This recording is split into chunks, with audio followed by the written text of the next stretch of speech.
Hello friends, welcome back to another video. So part 1 में आपने देखा कि कैसे मैंने कृष्ण जी की फेस में शेडिंग करी थी एंड सेकंड पार्ट में हम लोगों ने ये देखा कि मैंने कैसे ज्वेलरी एंड हैंड्स में शेडिंग करी थी।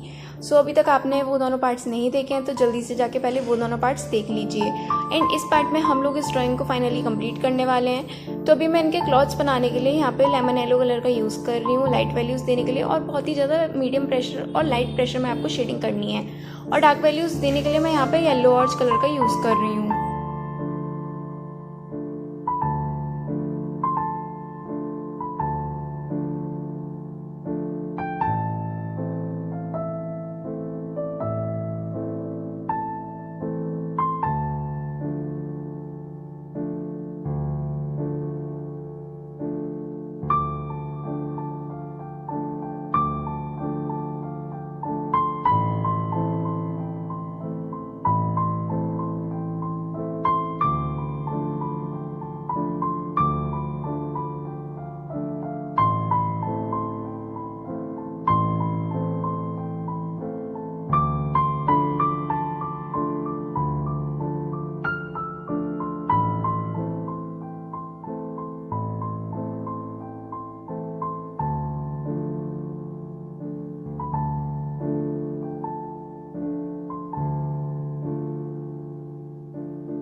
अभी जो क्लॉथ्स पे डिज़ाइन है ना, हम यहाँ पे वो बना रहे हैं। और मैं यहाँ पे cut to cut copy paste करने की कोशिश नहीं कर रही हूँ, बस मुझे जो समझ में आ रहा है मैं वैसे ही डिज़ाइन बना दे रही हूँ। तो आपको भी जो समझ में आए आप वैसे ही डिज़ाइन बना देना। और यहाँ पे मैं येलो ऑरेंज कलर से उसे डिज़ाइन बना रही हूँ और फिर मैं उसे कॉटन बड से ब्लेंड कर रही हूँ।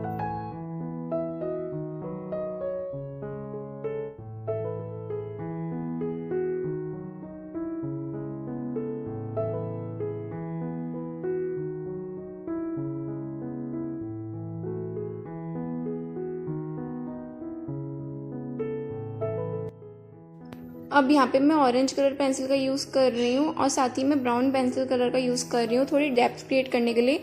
और दोनों पेंसिल कलर्स को यूज़ करने के बाद मैं उसे वाइट कलर पेंसिल से ब्लेंड कर दे रही हूँ और कहीं कहीं पे मैं येलो कलर पेंसिल भी यूज़ कर रही हूँ।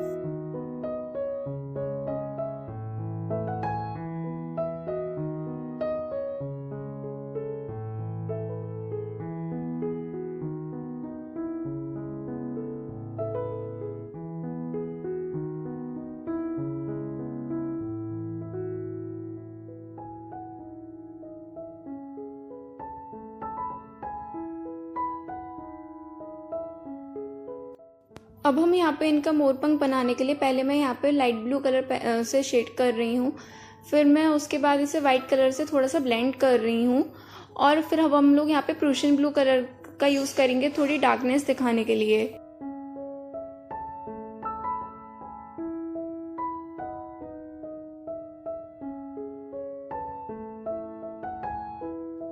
और फिर अब हम यहाँ पे थोड़ा सा ब्राउन और येलो ऑरेंज कलर से इसके शेडिंग करेंगे आउटर पोर्शन में।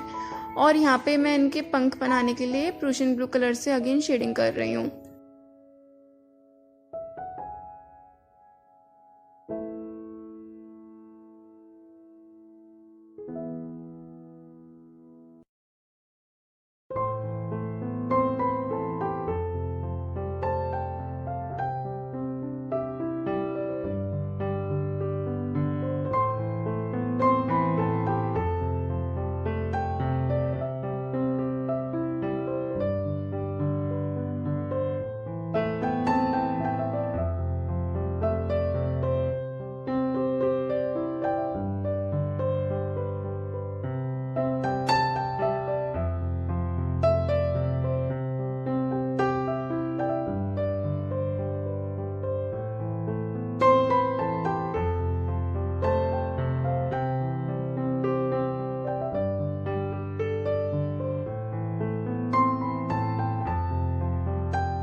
सो फाइनली गाइज हमारी ये ड्राइंग कंप्लीट हो चुकी है। आपको ये ड्राइंग कैसी लगी कमेंट सेक्शन में ज़रूर बताना है। और अगर अभी तक आपने मेरे चैनल को लाइक शेयर एंड सब्सक्राइब नहीं किया है, so don't forget to like share and subscribe my channel for more such art videos.